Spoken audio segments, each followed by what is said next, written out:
Hi, everybody, and welcome to 2020's end of year wrap up. This is the second year now that we've opened up what is typically a dealer only webinar to end users because we have gone through so many things this year and we want to share that with the customers. One of the things that sets DAC apart from really any other supplement company is their emphasis that they put on education of the reps, of the dealers, and of the end users. And I think it's super important.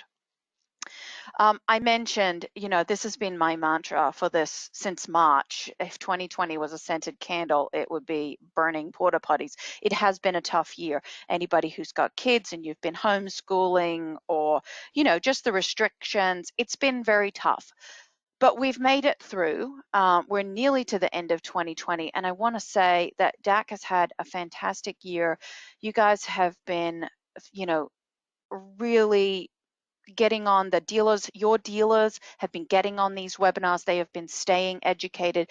DAC as a company, we have brought on so many new technologies this year. We've tweaked products. We've brought out new packaging. We have continued to move forward more than any other year. And it has been, like I said, a dumpster fire of a year for the rest of the world. So I want to give a huge shout out to DAC and all of the customers and all of the dealers and all of the reps and everybody that works in the warehouse for keeping on moving, because it has actually made this year for DAC a fantastic year. So what we usually do for this end of year webinar is I will briefly go through a little bit from every single one of our webinars. January, we talked about growing horses. February, we went back to basics. We looked at the digestive system. March is DAC days, and so we don't have a webinar, but in April, we give you the updates from DAC days.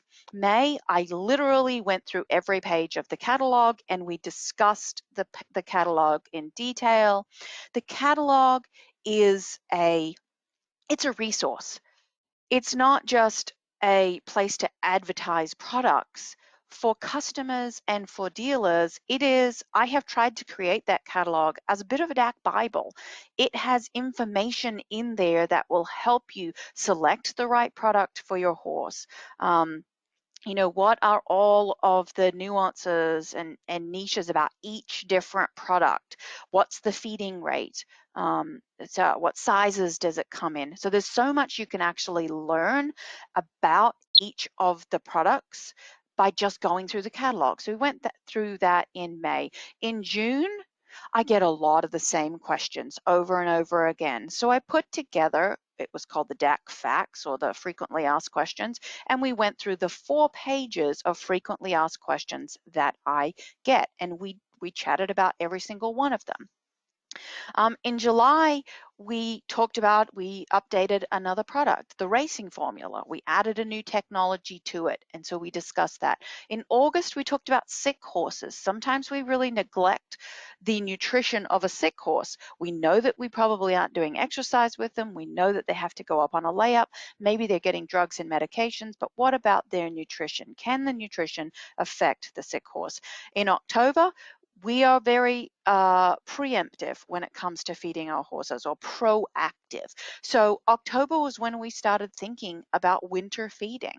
We also had another new product, the eboost paste. Some of you may have used it, it may be totally new to you, but that was a new product. And then in November, as we start to think about really getting into the winter and in how we're going to supply forage to our horses, we talked about hindgut health and what are some of the things that go wrong, and maybe are there some supplements that can help. So let's go back to January, growing horses. I want to start out, and now I will tell you that I am going to do a very brief overview of each one of these webinars, but they are all, every single one of them, from every year that we've done a webinar, they are all loaded on the DAC YouTube page, and I'll show you where to find that in a few slides. But I wanted to start out with young growing horses, and I'll start out with the elephant in the room, protein. I get so many calls saying, well, so-and-so said I got to decrease the protein in my horse's diet because he's growing and he's got bumpy joints, or he's got some kind of growth disorder, DOD, and I was told that excess protein causes it. I will guarantee you one thing. Excess protein is not causing your horse to have growth problems. Quite the opposite, in fact. It's often implicated, but it has never, ever, ever been supported by research that protein, excess protein, causes these growth problems. A high protein diet does not make a foal grow faster. I mean, a foal has a genetic potential, and other than God, nothing's going to make him grow faster, per se. There's no effect of increasing protein on the incidence of developmental orthopedic disease. Quite the opposite, as I said. Low protein, this has been researched, impairs growth. And low protein and low quality protein can actually lead to the onset of developmental orthopedic disease. Protein is an absolutely important component of bone and cartilage. And pretty much what is a baby? It's bone and cartilage and some tissue and fat. Go back to, don't just think about, when you're thinking about feeding growing horses, don't just think about feeding the baby, because once the baby's born, you're pretty much stuck with what you've got. If you want to make sure that you have the best baby possible, you've got to make sure that you're feeding that mare correctly, because when that foal is growing in utero, it's already developing. It's developing that foundation that you're stuck with once it's born. We talked about minerals because really it comes down to the mineral component of the diet is absolutely critical. What is a mineral? It's a naturally occurring substance that's solid and it's inorganic. Minerals are rock. They come from the Earth's crust. They're really a minor part of the diet by weight, but an absolutely major critical role in the term of health and performance. Numerous functions. When we look at macro minerals, so the minerals that are required in slightly higher percentages, we look at, on the guaranteed analysis or the units, when you're trying to compare, you'll see grams per kilogram or you'll see percentages. So they're minerals that you're going to use in higher quantities. The micro minerals that will be even smaller quantities, you're going to see them in measured by milligrams per kilogram or parts per million. Milligrams per kilogram and parts per million are the exact same thing. So if you see milligrams per kilogram and something else has it listed as ppms, they're the exact same thing. When it comes to young growing horses, which are the minerals that are most important? Really all of them, but calcium and phosphorus and zinc and copper are really, really, really critical. I know that a lot of people want to compare. So here was a little thing that we touched on, how to read feed labels, how to read those, the units and how to compare those. As I mentioned, ppms is the same as milligrams per kilogram. They're the exact same thing. There are 2.2 pounds to a kilo. I'm from Australia, so I had to learn that very early on, but there are 2.2 pounds in every kilogram. So if it is milligrams per kilogram and you're thinking, well, how much is it in a pound? You divide that by 2.2 and that gives you milligrams per pound. Well, we don't feed pounds of DAC supplements, we feed ounces. How many ounces are in a pound? There are 16 ounces in a pound. Okay, so now we're looking at milligrams per pound, and you divide that by 16 and you get milligrams per ounce. Really one of the easiest tricks, and I know it's probably, oh no, it's probably cheating. I use Google. And I literally put it in. You can see on the bottom of the screen what I put in. So if I wanted to say, ooh, X is 2% in my supplement, how much am I actually getting? I will do 2% of 2 ounces in milligrams, and then that is 1,133 milligrams. So use Google. It's so much easier because I'm always hitting the wrong button on my calculator and getting the wrong answer. So just use Google. Mineral nutrition. I mean, this is really very important because we also get into the habit of reading these feed labels and thinking, oh, they've got more, they must be better. More is not better. It's about the quality of minerals that we're using. I said all minerals come from the Earth's crust and they're inorganic and they're rocks. They are, but that's not. Horses don't eat rocks, they eat plants. So how a horse absorbs a mineral in the wild is they eat a plant, and that mineral has been absorbed through the root system into the plant, and now that mineral is in its organic form, and that's how we need to be feeding minerals to horses. So what we do, the minerals that we put into DAC products are actually what we call chelated or organic minerals. We've taken an organic substance and attached it to that mineral, so now it mimics how a horse would see it in a plant. So it's really, really important to not always just look for more, but look for quality. When we think about developmental orthopedic disease, there are certain time points that we should be focusing on, and there are certain causes um, and where you're going to see them in certain age groups. And so nutrition is a huge part of a cause of developmental orthopedic disease, or lack thereof. But we also know that trauma and genetics and conformation and sickness all are other factors that predispose a horse to developmental orthopedic disease. Under 8 weeks of age, if you see a swelling of the joint or some kind of growth anomaly under 8 weeks of 8 weeks of age, chances are the nutritional cause was during pregnancy. And so changing the horse's diet at that point may or may not help you because it actually occurred during pregnancy. It may be sometimes older mares also. Older mares, their placenta is not as malleable, and so sometimes that nutrient crossover is not as strong. Under 4 months of age, but over 8 weeks, well, maybe the mare is just a really excellent milker. She's providing a lot of milk, so the horse is getting a lot of calories, but we're not supplying additional minerals to support the extra growth that's occurring with that energy, extra energy. See, this is a common misnomer is, oh, we'll take away all the food. Well, when you take, what you should be doing is, if the mare is producing a lot of milk and you've got a foal that is growing more rapidly, and they're heavier, then you need to be supporting that with extra minerals so that you can support that growth rate. Weanling to yearling, this is where it really comes down to what you're actually feeding that foal, and it's not to do with the mare at this point. The ration's not balanced, where they're too much energy and not enough protein or not enough mineral intake to support that growth. So we also don't want fat foals. Fat foals are dangerous. So in February, we really went back to basics. It's always important to do that. This was a little extra, but I'll chat about this first. I mentioned earlier some ways to look at the labels and look at the units and kind of decipher between those. I get the question often about, why does this label have a guaranteed analysis on it and that label has active ingredients? And there are governing bodies that decide how we should write the labels based on the intent of the product. All comes down to the intent of the product.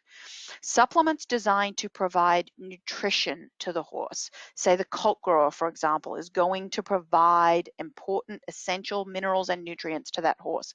It is a food supplement, and therefore it has a guaranteed analysis. And there are specific things that we can and cannot say about that product based on the fact that it is a food supplement. Supplements designed to provide a specific active ingredient. We're not necessarily providing the horse calcium and phosphorus and zinc and copper so that they can grow healthy, strong bones. Now we want to give them an active ingredient. So the Cool Gut, for example, we actively want to give them L-glutamine because we know that it helps with the hindgut. You're going to see the label set up in dosage form, and that's where we have active ingredients and inactive ingredients. So that's just a little tidbit there.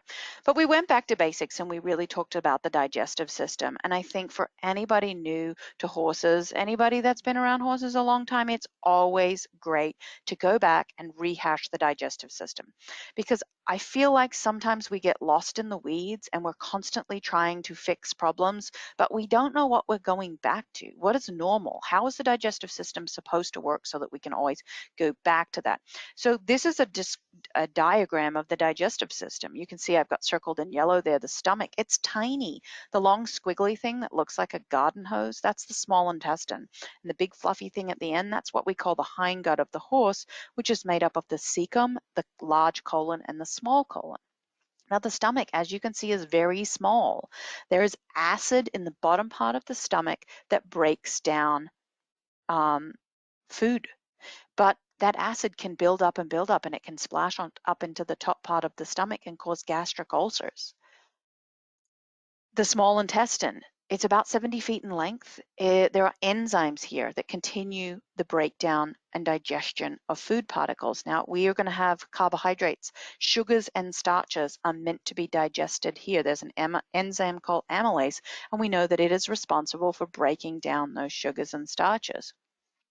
And when we get to the hindgut, we've got the microbiome lives in the hindgut. And what's the microbiome? It is a whole slew of different type of bacteria and yeast and fungi and viruses that all live in the hindgut that primarily break down fiber. They're absolutely critical. And some people in research even call the microbiome an organ in itself because it's absolutely critical. You can see that the largest part of the horse's digestive system takes up about 65% of the actual digestive capacity is the hindgut of the horse. And the only thing that is really meant to be digested back here is fiber. So feeding your horse plenty of fiber is absolutely critical. When we have loose manure, diarrhea, fecal water syndrome, colic, most of that is occurring here in the hindgut of the horse. So our digestive supplements like the Rescue Aid paste or the DDA, they're going to work all the way back here. The cool gut has elements that work in the stomach, but also in the hindgut. We then went on to talk about balancing diets. I often get quizzed on, well, can a couple of ounces of a bucket supplement actually balance a diet? And a lot of times I'll tell you no, but the DAC products have been formulated and concentrated with technology, highly technology ingredients. So that we can. So look at this horse. He's a 1,000-pound, 10-year-old horse doing light exercise. And you can see from my diagram here along the bottom, we've got all of the nutrients, digestible energy and crude protein, calcium, phosphorus, copper, zinc, selenium, manganese, iodine, lysine, vitamin A, and vitamin E. These are really essential nutrients that must be met in the horse's diet. And you can see there's a dark red line that goes across the screen at 100. That means that if the bar touches that, 100% of that nutrients requirement has been met in the diet. So you can see here, this horse is getting 20 pounds of an average grass hay, 2 pounds of oats, and 2 ounces of DAC orange. And you can see in orange everything that the DAC orange is providing, a significant amount of iodine, vitamin E, zinc, selenium, copper, calcium, and phosphorus. So this horse's diet is balanced.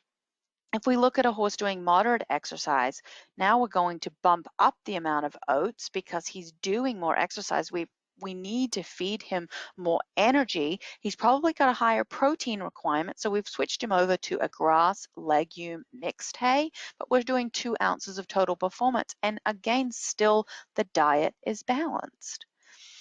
Now let's look at a horse doing intense exercise. So we've got a 5-year-old horse, 1,000 pounds, doing intense exercise. Maybe he's a barrel racing horse or a polo pony. And we're feeding him 15 pounds of alfalfa and 7 pounds of oats because he needs a lot of energy and a lot of protein.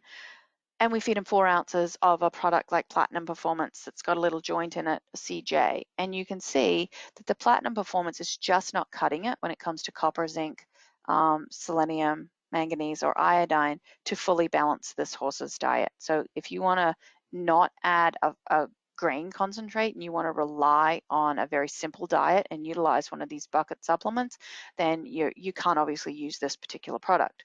Now, if we look at the exact same amount of Total Performance Plus, and I'm using the Total Performance Plus because it's the equivalent, it's got the joint supplement built in, and you can see here, you can see in orange everything that it's bringing to the table, and it's completely balancing the diet. So it's very easy to feed any group of horses on a very simple diet. In March, we had DAC days. In April, we discussed what we had talked about in at DAC days of March 2020. Now, we had several technologies that we were rolling out. The first of which was this marine-based calcium source, a new form of calcium. You know, I told you that pretty much most people use these inorganic minerals, and calcium's the same. It's calcium carbonate, it's limestone, and it is somewhat available. I mean, we still use it, but there's much more bioavailable sources. And so we've started using this marine-derived calcium source. It's called calcite, and it is mined from fossilized red algae, and it's rich in a lot of different minerals, but it also has high amounts of calcium and magnesium that are going to help stabilize the pH. So primarily we're using it for its buffering capacity in the stomach. I want to just look at some of the research behind this calcium source, this marine-derived calcium. Research done in New Zealand looked at feeding these horses a supplement containing calcite, and we've got 10 horses, range in age and sex, all had ulcers at the beginning of the trial based on a gastroscopy. And by 30 days post feeding the supplement, 100% of the horses significantly reduced their ulcer score. Huge, huge. 70% of those horses had an ulcer score of 0 after day 30. So, you know, this has really, really incredible buffering capacity when you feed it in the correct amounts. And we've done research on the amounts that need to be fed in order to buffer the stomach.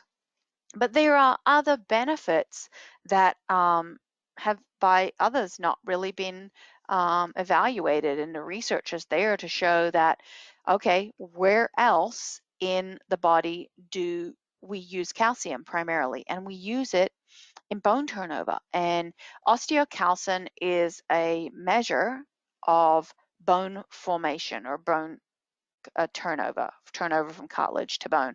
And so if we see a lot of osteocalcin in the blood, we know that we're getting a lot of bone formation. So this study looked at horses eating calcium carbonate versus that new form of calcium. And you can see that at 30, 60, 80, and 100 days, these horses had significantly higher bone turnover. So it's really important for bone quality and bone density as well. Another study looking at exercising horses, looking at actual bone density in 2 different planes of bone density. These horses that got the marine-derived calcium supplement in red, you can see significantly higher bone density. So where did we choose to put this? Well, we put it in the cool gut because that is for gut buffering. That is our stomach and hindgut supplement. And so we really wanted to have the incredible buffering capacity in our stomach supplement. We also put it in the colt grower though, because the colt grower is fed to these young growing horses when it's really imperative that we improve bone turnover. This is when we're seeing bone turnover. So your young growing horses should absolutely be on colt grower.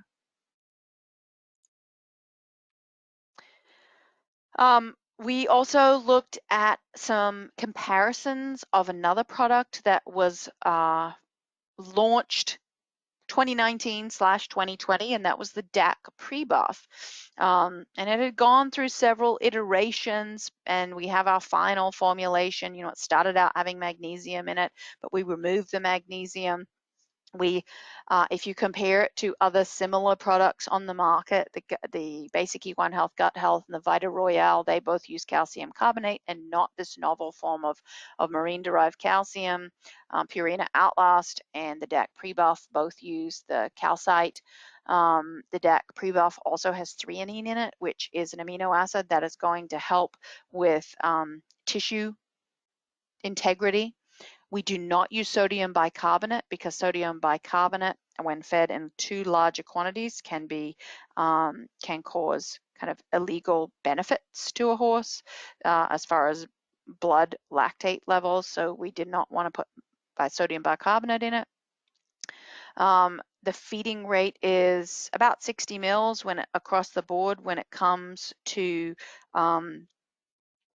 the quantity. It's a liquid product. The Purina Outlast is not liquid, but one of the things that really stands out is the DAC Prebuff is the only one of these that is NASC certified. And for any of you buying supplements for your dogs or cats or horses or whatever, you want to make sure that that NASC certification is on there, because that is an added level of quality control. And when a lot of ingredients are coming from overseas, we want to make sure that you guys are getting quality ingredients. We want to make sure that what's written on the label is truthful, and NASC really holds us to very high standards as far as cleanliness, procedures, safety procedures, everything. The other thing is, where does the pH sit when you use Prebuff versus other products? Well, I'll tell you where a normal horse sits. A normal horse eating ad lib hay, the pH is going to sit between a 4 and a 7. 7 is water, 2 is super strong acid, and when you get up into the 11, 12, you're looking at, kind of soap and ammonium chloride cleaner. So having the pH of the stomach go the complete opposite of acidic and go to basic, but be really, really low acidity when we're looking at the kind of gut health and the nutrient buffer, that can also be kind of detrimental for too long. So I think that the Prebuff sits perfectly there at a 6. So in May was a great month. I thoroughly enjoyed it because it allowed me to show people that the catalog is very easily accessible, but we went through kind of the benefits of the catalog. But before we go ahead, so May, what is super fantastic is this is a screenshot of the DAC website. And I have put a yellow circle, a big fat yellow circle, around what is actually a hyperlink. If you click on that current DAC catalog, it will take you to the catalog, and you will actually be able to open a flip chart of the catalog. And as I mentioned, I don't have time to go through it all now. Go to the DAC YouTube page and you can find on here, click on videos, and it will bring up all of the videos that we have recorded, all the webinars, and you can go to that particular one and you can go through it, and you can go through the catalog with me. But that was a great month. June, we talked about common questions. Well, these were just some. I mean, we've touched on a few of these already. Conversions, percentages, why it's important to consider other things when we're talking about a percentage. For example, 100% of 10 is exactly the same as 1% of 1,000. It's 10. People ask me, how many calories are in the DAC oil? Or what's the omega-3 to 6 ratio? What's in the DAC oil? How much canola oils? And I mean, these are just a whole slew of different questions that I've been asked. Can I feed multiple DAC products at once? Yes, you can, except Direct Action, Orange Superior, Breeder's Choice Plus, Colt Grower, Racing Formula, Total Performance Plus, and the Lick Tub are all vitamin and mineral supplements, and you only feed one of those at a time. I literally have just been working with a client whose horse came to her and it was getting DAC Orange and DAC Colt Grower at the same time, and that's just a waste. Scoop sizes, my horse's fat, I don't need grain or supplements. We address that. How long until I see results? Will it test? Is the if you feed vitamins and minerals, won't the horse build an immunity? That was kind of a crazy one that I'd never heard before. But these are just a lot of questions that we get. This is available. Contact your dealer, contact your rep, and we can get you all of these. If you are on the DAC mailing list, if you get our newsletters, and if you don't, I strongly suggest that you sign up for a newsletter. This was an insert in the last maybe 2 newsletters ago. So this was a great piece to get.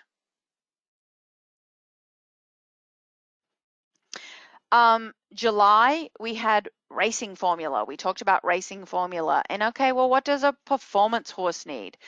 To do any kind of exercise, especially exercise at speed, we need glucose. And glucose is the energy source, but how does the horse store it in their muscles? They store it as glycogen. And so you break down food and you turn it into glucose, and then it gets stored as glycogen. If you do anything at speed, you use these fast twitch muscle fibers. You don't use a lot of oxygen to create that energy. You fatigue very quickly. If you have these slow twitch muscle fibers that say endurance, slow trail riding, then they're going to use a lot more fat and oxygen to create that energy. The problem is that horses do not replace their glycogen in their muscles very quickly. That is a problem. And so we rely on this glucose transporter that sits on the cell, is responsible for the glucose getting out of the bloodstream and into the cell where it can be used. There's a little door, and it's called a GLUT4 transporter. And so what we want to do is have more of those doors. In a performance horse, we want more of those doors so that we can push more glucose into the cell so that it can be used for exercise.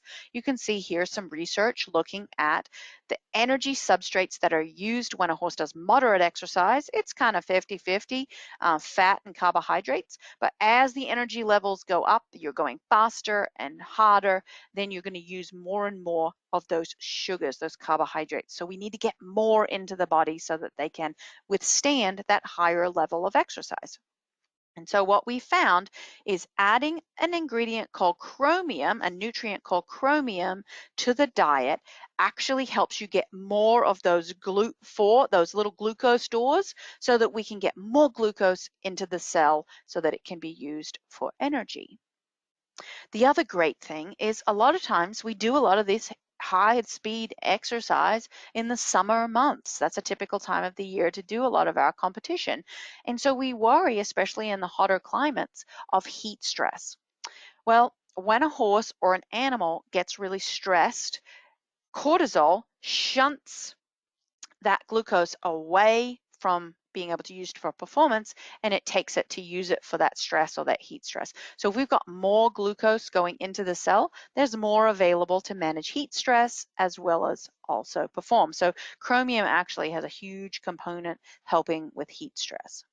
In August, we talked about sick horses. I think one of the big things to take home from feeding sick horses is that most people feel like they are going to just put them in a stall. We're not doing any exercise, so we got to really cut back on their feed. And sometimes we actually malnourish a horse because we're trying to take away the calories because we know that they're not exercising. What we have shown is a sick horse actually has the same nutrient requirements or energy and protein requirements as a horse doing light exercise. So don't take them back to the bare bones. Keep their energy right around a horse doing light exercise, because to heal, to get over whatever the sickness or trauma was, they actually are going to use more energy and protein to try and heal that damage. So don't underfeed them. In September, we talked about hay shortage. We're starting to think about buying hay and getting ready for the winter time. But it's never a great year for hay. And so how can we use supplements to help us digest our hay better? We know that the digestive system is created to digest fiber. It's the most important part of the horse's diet. So what are we adding to the DAC products that are going to help us digest that fiber? Because even the best quality hay is only about 50% digestible. So let's look at two classes of horse that have very high nutrient requirements. A mare in late gestation and a mare in early lactation. And you can see when we add an ingredient like yeast, sac, which we have in the DDA and the Rescue Aid and the Cool Gut and the smattering and a lot of other products, we can see that it has increased by adding yeast to the diet. It really increases that digestibility of the food that they're eating. Same in the first month of lactation, the orange bars being much higher because they're increasing the digestibility. And on the bottom here, we're looking at dry matter and NDF and ADF and crude protein. These are all just fiber fractions, all of which are much more available when the horse is getting yeast in its diet. So we know that forage is really important. We know that yeast can help increase fiber digestibility. We know that biomass and yeast combined, which are in the DDA, can help us when we're changing feeds and changing hays. There are some horses that really get an upset stomach when you just change the hay. The DDA also has something called a mycotoxin binder. It's called Integral, and that's also going to help us with increasing digestibility. And also vitamin E found in grass must be supplied when you're only feeding hay, because when you cut the hay, all the vitamin E is pretty much gone. So that was kind of what we discussed when we talked about fiber and forage. Winter feeding in October, because we're being proactive now and we're getting ramped up for the colder months coming.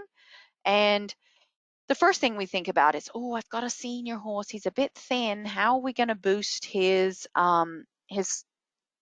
calorie content? How are we going to boost his weight? And there are specific ingredients that most people like to use to put weight on a horse: oats or rice bran or beet pulp or alfalfa hay or fat. In this case, oil. Oil for me gives the most bang for the buck. So in 2 months, if you feed a little over 2 measuring cups a day of oil, you will put about 50 to 60 pounds of gain on your horse. You want to add that slowly to the diet, but you can see based on the DE, which is digestible energy, and the units we use are megacals per pound, it's 4 times more energy dense than anything else on the screen. So fat is just super, super dense. But the other benefit is that you put it in the horse's feed, they don't even know it's there. It's not like you're adding a boatload of extra bulk to the diet. So it's not like they're going to stand there for another 2 hours trying to eat all this. It's very, very calorie dense energy source without any worry of sugars and starches affecting horses with metabolic issues. And then the other thing that's really important to keep in mind, when it starts to get really cold and windy and rainy, horses are shivering. They're trying to maintain their body warmth. They will use extra calories maintaining body warmth. And okay, so let's just say the average temperature is right around freezing. It's 32 degrees, but we have windy conditions, 10 to 15 mile per hour wind. Their energy requirements go up to the tune of about 4 to 8 pounds of average grass hay additional a day over and above what you're currently feeding them. If it's raining, that's going to bump it up about 6 pounds. If it was windy and raining and they're standing out in it, you're going to have to feed them about 10 to 14 extra pounds of hay per day. It's going to give them extra calories, but the other benefit to hay is when the bacteria break down that hay in the hindgut, they actually create heat when they do that. So it's a two-prong approach to warming your horse. But then we went on to talk about the DAC eboost paste. This was another new product that we launched. It's a single, we kind of touched on it, that it was coming at DAC days, but we finally launched it, available. People have been giving us fantastic feedback. It's really great. And it's a single serve tube. I'm trying to get away from our pastes being multi-serve, because when you open it up, and I can't guarantee that we put the lid back on properly, or it didn't sit on the dash in the truck, and then it can sometimes be hard to push out. So it's a single serve tube, small 30-gram tube. And again, it's got that chromium in there that's going to support energy production, enhance exercise tolerance, help support stamina and endurance, support normal muscle recovery. These are big. Support oxygen utilization. What else has the eboost paste got in it? Well, it's got these branch chain amino acids, and anyone that follows human nutrition nutrition and performance knows that branched chain amino acids are kind of the bee's knees. They reduce fatigue in both sprint and endurance sport athletes. That's you see on there. It increases the leucine, valine, isoleucine, they are your branched chain amino acids. Increases exercise efficiency because we've got that higher capacity. Decrease muscle inflammation, meaning you can recover faster, reduce fatigue. All of this is kind of playing into what is the limiting factor when your horse is recovering. It's getting that glycogen back into the cell. So the combination of the branched chain amino acids and the chromium are driving recovery to be much, much faster. So also if horses that have compromised liver, branched chain amino acids are really important for them. Essential amino acids, lysine, have so many functions in the body. And then we've also got some B vitamins that are enhancing energy production, red blood cell formation. I mean, a lot of people gravitate towards iron, thinking that's really driving the red blood cell formation and energy production, but it's actually the B vitamins that give your horse extra energy. So that product has been getting great reviews.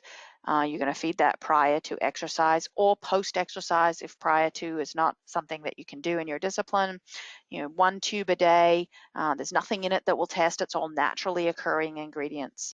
So in November was a budget. You know, we talked about budget and hindgut health. First thing I wanted to point out, now I will point out at first, prices constantly change. So these are not the current prices, but these were the prices when I put this slide together, and we can still get the general gist of the whole thing here. So I chose DAC orange because I want you to look at, you know, again, it's been a rough year. We're all looking at ways to feed our horses more cost effectively. I will never say cheaper because cheap means poor quality, right? There are ways to spend money on good quality products and feed your horse less, your diet be cost less. But a 5-pound bag of orange at the time was costing $35.28. A 40-pound was $151.73. And immediately it's like, well, I don't have $151. That's crazy. I'm only going to buy the 5-pounder. But if we look at feeding 2 ounces a day, well, 2 ounces when you buy the 5-pounder is 88 cents. But if you buy it in the 40-pound bag, you're buying in bulk, so it's only 48 cents. 1 week, 1 month, 12 months, it was nearly $150 savings over a year to buy the larger size. So I encourage you to look at buying larger sizes if you're trying to save money. It actually, once you get past the sticker shock of buying the product, all the products have a great long shelf life too. So as long as you're storing it well, I think buying in bulk, buying large quantities is going to save you a lot of money. Then we got on to hindgut issues. You know, it's a constant question I'm getting. Fecal water syndrome, when we've got formed manure and then all this water, or chronic diarrhea, gastric ulcers, and the remedies aren't working, the supplements, the medications, nothing's working, the no appetite, losing weight. These are all signs that there is probably something going on in the hindgut of your horse. And you saw how large it was. So even a small problem is going to cause huge, huge problems. And so the common stresses, we know research has shown that hindgut distress, hindgut problems is 100% caused by stress. Exercise, training, injuries, heat, weather, trailering, standing in a stall too long. There's also bacteria, bad bacteria, toxins from mold, parasites, changing the hay, changing the quantity and frequency of your grain, putting them in a new group, feeding medications too long. I mean, all of these things can have some kind of stress on the body. So the next technology that we evaluated, looked at the science, and we said, no, this is great research. We want to bring this on board. It's called Butypearl Z EQ.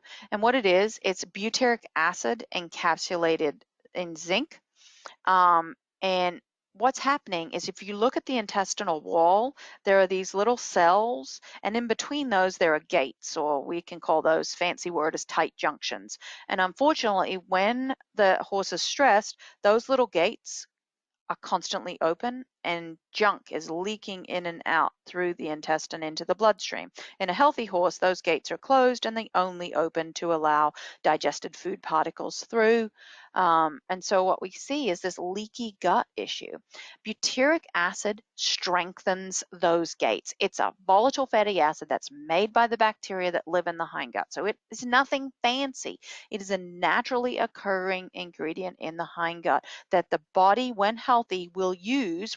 Those bacteria will create butyric acid because it heals the tissue. So it's the body's own healing mechanism. We're just adding more of it. And we also know that zinc is really, really important for improving those intestinal cells. So you combine those two, absolutely, really, really critical. It's actually from the same company that creates the chromium product that we're using, Chemin. Right now, the Butapearl Z EQ is in the Rescue Aid paste. We had it in the Cool Gut for a little while, but it made it a bit smelly, so we took it out. You know, we're constantly evolving. We try things, and if they don't work, we're not afraid to change it back. And so right now, the Butapearl Z is in the Rescue Aid paste. I have had amazing results when people have these issues that cannot be fixed with any other, diet change, supplements, medications, 1 tube a day for 14 days. If you go on the DAC Facebook page, you'll see just recently another testimonial of, I had a horse that has chronic diarrhea, fecal water syndrome. I've not been able to fix it. I did the regime of 1 tube of Rescue Aid paste a day for 14 days, and voila, it's better. So that's really great to see such immediate results. And that's the end.